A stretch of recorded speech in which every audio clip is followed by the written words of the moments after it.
celebrate. All right, let's take a few calls. Maureen, Westerville, Ohio, on the Mark Levin app. How are you? I'm doing wonderful. How are you tonight? Very well, thank you. I have one comment and then a question. I was raised very poor, so being articulate is something that I've strived for in my life. And if you were to call me articulate, that would be a huge compliment to me. And I don't get where these people are coming from. Maybe, perhaps they don't know the definition of. What if DeSantis had called him inarticulate? Oh. Because I happen to think he's less articulate and more inarticulate. So what if DeSantis had said that? Is that racist? You see, you can't win. Well, you don't talk about white people that way. Sure, I do. We do. All the time. Absolutely. Absolutely, I agree. My question to you is, I need some words of wisdom. My boyfriend is a Democrat, and are there people that are Democrats in your life that you love? And how... Usually my argument ends with, "Are you kidding me?" So I try. All right, let me ask you a few questions. How long has this guy been your boyfriend? We met right before the election, so almost 2 years. Are you in love with this gentleman?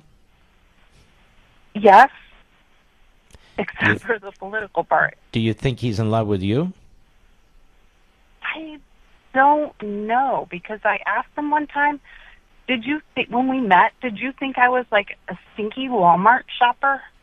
And he didn't even answer. So really? Yeah. Well, let me ask you a question. I continue with a few questions you asked me.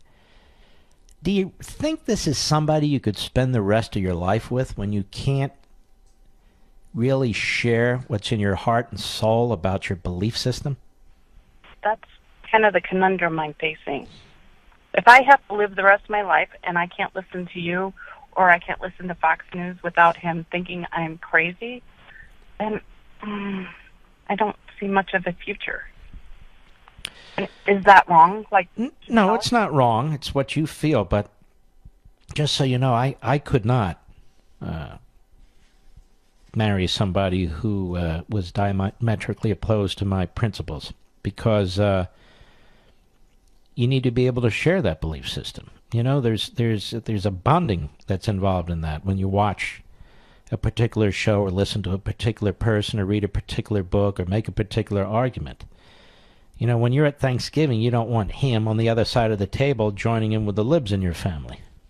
Oh, my word. I'm the only one. I try to stand strong, but when it's with his family, I try to stand strong because I think... Well, what may I ask? Well, you don't need to identify, of course. What does he do? He's an accountant. It's an accountant? Yes.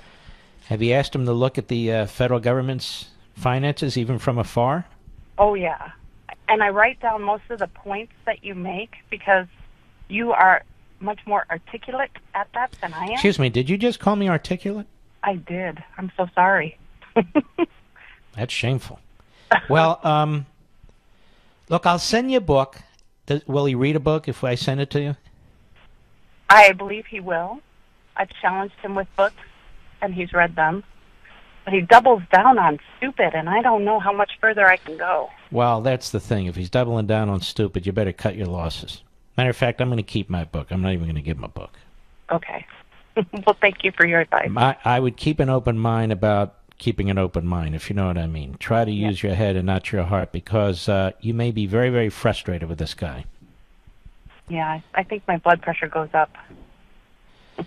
And plus, if he's not that bright, what's the point?